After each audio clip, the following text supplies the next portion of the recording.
അപ്പോൾ അങ്ങനത്തെ ഒരു ഇതാണ്. നമുക്കൊരു ആപത്ത് ഘട്ടം വരുമ്പോഴേ അത് മനസ്സിലാവുള്ളൂ എന്താണ്. അതെ അതെ, അത് വരുമ്പോഴേ നമുക്ക് മനസ്സിലാവുള്ളൂ. അപ്പോൾ ഇപ്പം അറിയാം. അതുകൊണ്ട് ഇനി വന്നാൽ ഞാനും പറയില്ല, ഞാൻ എല്ലായിടത്തും പറയുന്നത് നിങ്ങളും പറയില്ല എന്നാണ്.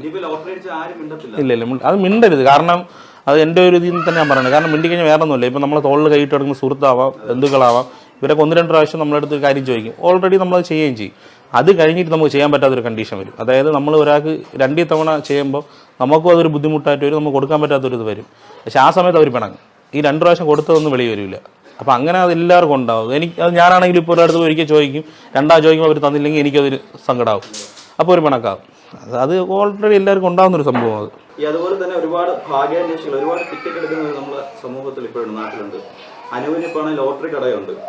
അപ്പോൾ ഈ ഭാഗ്യാന്വേഷികളോട് എന്താണ് പറയാനുള്ളത്? അതിപ്പോൾ കടയിൽ ടിക്കറ്റ് എടുക്കാൻ വരുന്ന ധാരാളം ആൾക്കാരുണ്ട്. അതിപ്പോൾ വരുമ്പോൾ അവർ പറയുന്നതെന്ന് വെച്ച് കഴിഞ്ഞാൽ വർഷങ്ങൾ കൊണ്ട് എടുത്തുകൊണ്ടിരിക്കുന്നത് ഇതുവരെയിട്ട് ഒന്നും കിട്ടിയില്ല, ഇതിനെങ്കിലും വല്ലതും വേണം എന്നൊക്കെ പറഞ്ഞാണ് വന്ന് എടുക്കുന്നത്. എൻ്റെ കയ്യിൽ നിന്ന് തന്നെയാണ് ടിക്കറ്റ് കുറേ വാങ്ങിച്ചുകൊണ്ട് പോകുന്നത്.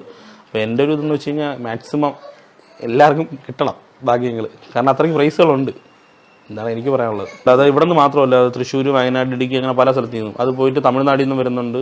അങ്ങനെ ധാരാളം ആൾക്കാർ വരുന്നുണ്ട് ടിക്കറ്റ് എടുക്കാൻ വേണ്ടി. അത് അതെ, അതും വെയിറ്റ് ചെയ്ത്, രാവിലെ വന്നവർ വെയിറ്റ് ചെയ്ത് 7 മണിക്ക് വന്ന് വെയിറ്റ് ചെയ്തിട്ടുള്ള ആൾക്കാരുണ്ട്. കട നമ്മൾ 8 മണിക്കാണ് കട തുറക്കുന്നത്. അപ്പോൾ 7 മണിക്ക് വന്ന് വെയിറ്റ് ചെയ്ത് നിന്ന് ടിക്കറ്റ് വാങ്ങിക്കാൻ വേണ്ടി ആൾക്കാരുണ്ട്. ഇത്രയധികം പണം കയ്യിലേക്ക് എത്തിയപ്പോഴേ പുതിയ സുഹൃത്തുക്കളൊക്കെ ഉണ്ടായോ? എങ്ങനെ അവരൊക്കെ ഡീൽ ചെയ്തു?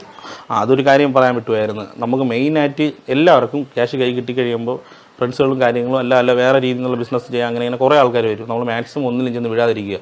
കാരണം ഇതിനു മുമ്പൊന്നും ഇവരാരും വന്നിട്ടില്ല. ഇപ്പോൾ വരുന്ന എന്തുകൊണ്ടെന്ന് ആദ്യം മനസ്സിലാക്കുക. നമ്മളെ കയ്യിൽ ക്യാഷ് ഉള്ളതുകൊണ്ടാണ്. അപ്പോൾ കയ്യിരിക്കണ ക്യാഷ് എടുത്ത് നമ്മൾ അറിയാതെ ഇതിലിട്ട് കഴിഞ്ഞ് പോയി കഴിഞ്ഞാൽ പിന്നെ പറഞ്ഞിട്ട് കാര്യമില്ല. അതുകൊണ്ട് നമ്മൾ എന്ത് ചെയ്താലും അറിയുന്ന ഒരു പ്രവൃത്തി ചെയ്യുക. ഒരു ബിസിനസ് ആയാലും എന്തായാലും. ഏറ്റവും കൂടുതൽ വന്നിട്ടുള്ള സിനിമയെന്നാണ് ആൾക്കാർ വന്നിട്ടുള്ളത്. ഷോർട്ട് ഫിലിം, സിനിമ, സീരിയൽ ചെയ്യുക, അങ്ങനെ കുറേ ഇത് വന്നിട്ടുണ്ട്. അത് മെയിനായിട്ട് 1-2 പേര് വന്നിട്ടുണ്ട്. അതായത് എൻ്റെ കഥ തന്നെ എടുത്ത്, അതായത് ലോട്ടറി അടിച്ചിട്ട് എങ്ങനെയാണ്, അതിന് മുമ്പ് എങ്ങനെയാണ്, അങ്ങനെ നമുക്ക് ചെയ്യാം, നടനായിട്ട് ചെയ്യാം എന്നൊക്കെ പറഞ്ഞ് കുറേ പേര് വന്നിട്ടുണ്ട്. ഞാൻ അപ്പോഴൊക്കെ അവരുടെ അടുത്ത് പറഞ്ഞിട്ടുണ്ട് എനിക്ക് അതിനോട് താല്പര്യമില്ല. ഇങ്ങോട്ട് ക്യാഷ് വല്ലതും കിട്ടുമെങ്കിൽ നമുക്കൊരു കൈ നോക്കാം, അല്ലാതെ ഞാൻ ക്യാഷ് ഇറക്കിയൊന്നും ചെയ്യില്ല. ലോട്ടറി അടിക്കുന്നവരാരും ജീവിതത്തിൽ രക്ഷപ്പെടില്ല എന്ന് ചിലരൊക്കെ തമാശയ്ക്ക് പറയാറുണ്ട്. അതിലെന്തെങ്കിലും സത്യമുണ്ടോ? തമാശയ്ക്ക് അല്ലാതെ ഓൾറെഡി അങ്ങനെ ഉണ്ടായിട്ടുണ്ട്. കാരണം പലവർക്കും ലോട്ടറി ഇപ്പോൾ അടിച്ചവരുണ്ട്.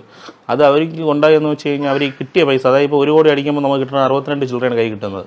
അപ്പോൾ ആ ക്യാഷ് അങ്ങനെ തന്നെ എടുത്ത് ചിലവായി ആർക്കും അറിയില്ല. അതിന് ശേഷമുള്ളത് ഇത് നമുക്ക് കിട്ടിയില്ല, പൈസ ഇല്ലെന്ന് ചിലവാക്കും. ചിലവായി കഴിഞ്ഞതിന് ശേഷമാണ് ഈ ടാക്സുകൾ വരുന്നത്. ടാക്സ് വരുമ്പോഴാണ് നമുക്കപ്പോൾ കയ്യിൽ പൈസ കാണില്ല. നമ്മൾ വീടും സ്ഥലവും വെച്ച് കഴിഞ്ഞ് ബാക്കി വരുന്ന പൈസ ബന്ധുക്കൾക്ക് കൊടുക്കുക, അല്ലെങ്കിൽ വേറെ എന്തെങ്കിലും ചെയ്യുകയും ചെയ്യും.